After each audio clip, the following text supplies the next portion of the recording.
Praise the lord. యేసు రక్తమే జయము. మన రక్షకుడు మన విమోచకుడైన యేసుక్రీస్తు పరిశుద్ధ నామములో అందరికీ వందనాలు. చిన్న ప్రార్థన ద్వారా రాత్రికాల వాక్యధ్యానం చేసుకుందాము.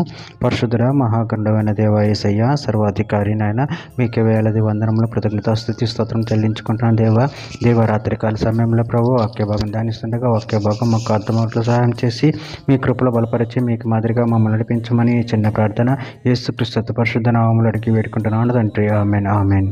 కీర్తన గ్రంథం 61 అధ్యాయం 2వ వచనము. నా ప్రాణము తల్లడిల్లగా భూదిగంతముల నుండి నీకు మొరపెట్టుచున్నాను. నేను ఎక్కలేనంత ఎత్తైన కొండపైకి నన్ను ఎక్కించము. ఆమె దేవుని వాక్య భాగం దీవించును గాక. ప్రభునందు ప్రియులారా, ఇక్కడ వాక్య భాగంలో గమనించినట్లయితే, నా ప్రాణము తల్లడిల్లగా భూదిగంతముల నుండి నీకు మొరపెట్టుచున్నాను. నేను ఎక్కలేనంత ఎత్తైన కొండపైకి నన్ను ఎక్కించము. అదేవిధంగా వాక్య భాగంలో గమనించినట్లయితే కీర్తన గ్రంథం 43వ అధ్యాయం 5వ వచనం. నా ప్రాణము నీవెలా కృంగి ఉన్నావు, నాలో నువ్వెలా తొందరపడుచున్నావు. దేవుని యందు నిరీక్షణ ఉంచుము. ఆయన నా రక్షణకర్త, నా దేవుడు, ఇంకను నేను ఆయనను స్తుతించెదను.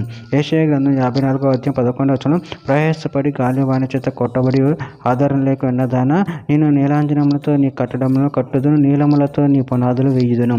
కీర్తన గ్రంథం 18వ అధ్యాయం 46వ వచనము. యెహోవా జీవము గలవాడు, నా ఆశ్రయదుర్గమైన వాడు, స్తోత్రార్హుడు, నా రక్షణకర్త అయిన దేవుడు, బహుగా స్తుతి నందుని గాక. కీర్తన గ్రంథం 27వ అధ్యాయం 5వ వచనంలో. ఆపత్కాలమున ఆయన తన పర్ణశాలలో నన్ను దాచును, తన గుడారపు మాటను నన్ను దాచును, ఆశ్రయదుర్గం మీద ఆయన నన్ను ఎక్కించును. కీర్తన గ్రంథం 40వ అధ్యాయం 2వ వచనం. నాశనకరమైన గొంతులో నుండి, జకటి గల దొంగ ఊబిలో నుండి ఆయన నన్ను పైకెత్తును, నా పాదములు బండ మీద నిలిపి నా అడుగులు స్థిరపరచెను. కీర్తన గ్రంథం 62వ అధ్యాయం 6వ వచనం. ఆయన నా ఆశ్రయదుర్గము, నా రక్షణాధారము, నా ఎత్తైన కోట ఆయనే, నేను కదిలింపబడును. యెషయా గ్రంథం 32వ అధ్యాయం 2వ వచనం. మనుషుడి గాలికి మరుగైన చోటు వలన, గాలి వానకు చాటైన చోటు వలన ఉండును. ఎండిన చోట నీళ్ళ కాలవలను, అలసట పుట్టించి దేశం గొప్ప బండ నీడ వలన ఉండును.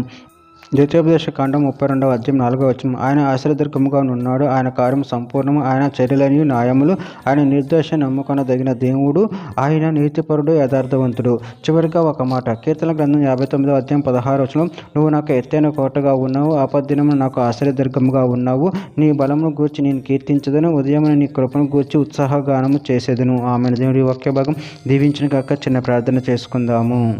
పరిశుద్ధుడ మహాగణుడు అయిన దేవ యేసయ్య, సర్వాధికారి నాయన, మీకే వేలాది వందనములు కృతజ్ఞత స్థుతి స్తోత్రం చెల్లించుకుంటున్న దేవ మీరే మాకు రక్షణకర్తకై, మాకు ఆశ్రయదుర్గమై, కొండ కోటగా ఉన్న దేవుడు తండ్రి. మీ యందు మీ భయభక్తులు కలిగి మీ ప్రేమ కృపలు బలపరిచి స్థిరపరచమని, మీకు మాదిరిగా మమ్మల్ని నడిపించమని చిన్న ప్రార్థన నామములో అడిగి వేడుకుంటున్నాను తండ్రి. Amen amen amen.